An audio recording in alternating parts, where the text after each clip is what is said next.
పత్రి గారు ఎప్పుడు చెప్తూ ఉంటారండి మనల్ని స్పిరిచువల్ సైంటిస్ట్గా ఉండమని అడుగుతూ ఉంటారు. మరి స్పిరిచువల్ సైంటిస్ట్ అంటే ఏంటి? గుడ్డిగా అన్నిటినీ ఫాలో అవ్వడం కాదు, మనం ఫాలో అయ్యే ప్రతిదాన్ని ప్రశ్నించాలి. ఇది చేస్తుంది మనం కరెక్టా కాదా, కొత్త కొత్త విషయాలు ప్రతి క్షణం మనం నేర్చుకుంటూ ఉండాలి. We always have to be a student to learn new things. So ఈరోజు ప్యానల్ డిస్కషన్లో భాగంగా I would like to raise few issues. So my first issue is, శాకాహారం కేవలం మనం తినే ఆహారమేనా, లేకపోతే ఇంకేమైనా విషయాలు కూడా ఉన్నాయా? I would like to know all of your opinions. I will start with Bhaskar. Question మళ్ళీ రిపీట్ చేస్తారా?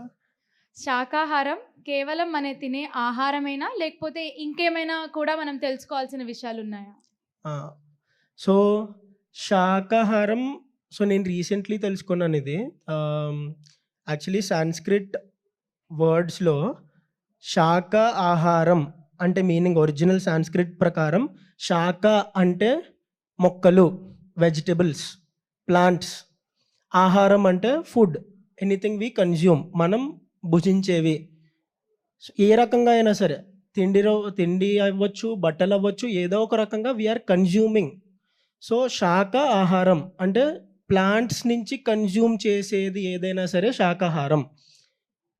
సో అది ఫుడ్ అవ్వచ్చు, క్లోత్స్ అవ్వచ్చు, లేదా ఇంకా ఏదైనా మన రొటీన్స్లో ఉండే షాంపూస్ కానీ, ఫేస్ క్రీమ్స్ కానీ, మనం డైలీ యూజ్ చేసే ఏ ప్రోడక్ట్ అయినా సరే, if it is coming from plants then it is called శాకాహారం అని నేను రీసెంట్గా తెలుసుకున్నాను. I'm glad you asked this question.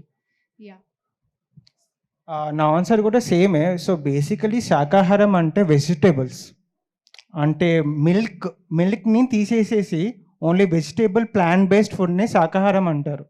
అంటే దానిలో హనీ కూడా రాదు. మిల్క్, వెన్న, ఘీ, కర్డ్, బటర్, ఈ మొత్తం ఫారెన్ ఏజెంట్, ఒక వేరే మ్యామల్ నుంచి వస్తుంది, ఆవు అయినా బర్రె నుంచి వస్తుంది. సో శాకాహారం అంటే కంప్లీట్లీ కమింగ్ ఫ్రమ్ ప్లాంట్స్, అంటే వెజిటేబుల్స్. శాకాహారం అంటే ధర్మంతో సంబంధం ఉన్నది. ఏ విధమైన ఇండైరెక్ట్ అయినా డైరెక్ట్ గానే దేన్ని హింసించకుండా వచ్చేది శాకాహారం. అది ఓన్లీ ప్లాంట్ నుంచి వెళ్ళే. చాలామంది ఎగ్ అంటారు, ఎగ్ కూడా ప్లాంట్ అంటారు, ఏది వెజిటేరియన్ అంటారు. సో అది చెట్టు నుంచి రాదు కాబట్టి అది 100% నాన్ వెజ్. మిల్క్ కూడా it's equal to non veg. శాకాహారం అంటే non violence, non harming, non interference, non killing. So simple but deep meaning.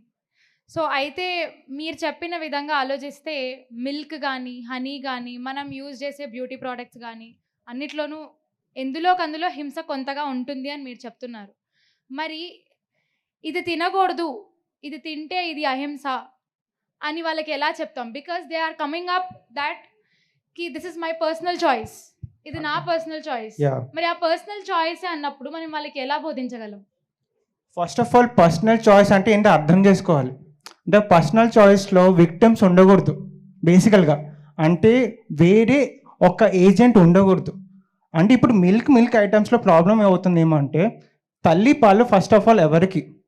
పుట్టిన పసి బిడ్డకే, అంతే కదా. ఆవు తల్లిపాలు ఆవు బిడ్డకే, బరే తల్లిపాలు బరే బిడ్డకే. సో ఇప్పుడు ఏంటంటే మనం ఏం చేస్తున్నామంటే ఈ డైరీ ఇండస్ట్రీలో ఒక కాఫ్ని, ఒక మదర్ని సపరేట్ చేస్తున్నాం, మిల్క్ని ఎక్కువ మనమే ఎక్స్ట్రాక్ట్ చేస్తున్నాం.